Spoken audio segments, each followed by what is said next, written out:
question came up, and the committee quickly met and they set up machinery in motion by ensuring that we have a guideline that will stipulate how organs are to be harvested and how organs are to be transplanted.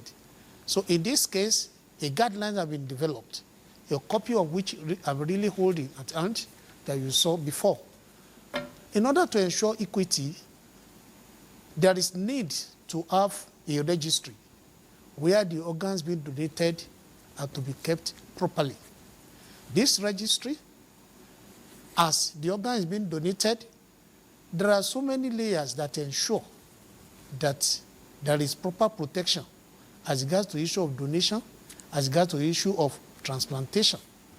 So we have so many layers that are being set up to ensure equity, to ensure justice.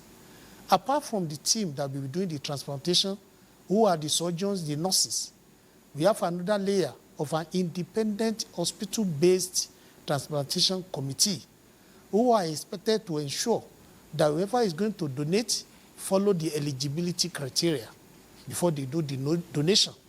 And when it comes to issue of the use of the donation, it should be based on the medical needs and not based on whether somebody belongs to either higher class or lower class. Yes, I'm actually going to come into that. You know, how do you begin to guarantee access to transplantation services? You know, given Nigeria's urban-rural healthcare disparities, it's wide. How do you guarantee it?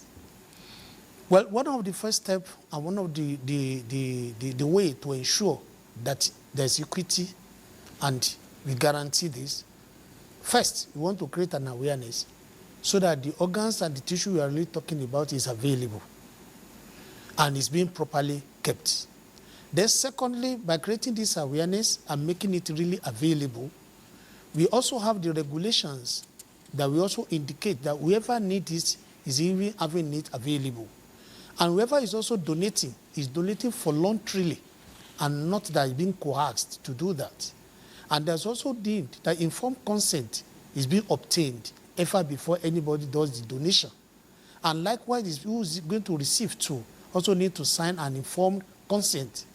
And in as much as there are so many layers that will be supervising, because the hospital-based transplantation committee will also be supervised by National Tertiary Health Standard Committee, who will ensure that there is transparency.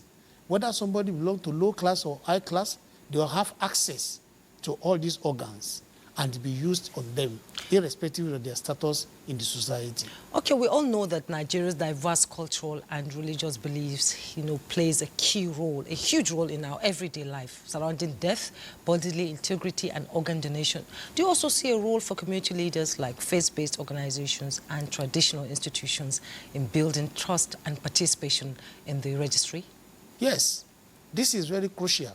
That's why I really mentioned the issue of independent hospital-based transplantation committee, that's organ transplantation committee. This committee will consist of religious leaders, community leaders, either being person a Muslim or a Christian or the local believers. They will all be a member of this particular committee. Likewise, some of our major stakeholders will be a member. And it's also expected that this is an independent committee.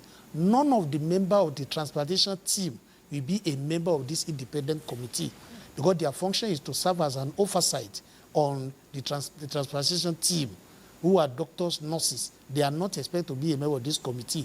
So the committee is to go out, educate the people, looking at their culture, and encourage people to donate and also encourage people to receive these organs where there is absolute need, and also to ensure that there is transparency in harvesting, also transparency in donating, and it is going to be based on medical needs and not social status. What about cost? We hear that dialysis cost has been crashed down by President Bola Ahmed Tinubu. How expensive is it going to be? Before I let you go in 30 seconds, let's hear you. Yes, actually, in terms of cost, especially in federal institutions, the cost will be based on whatever is being used on the patient.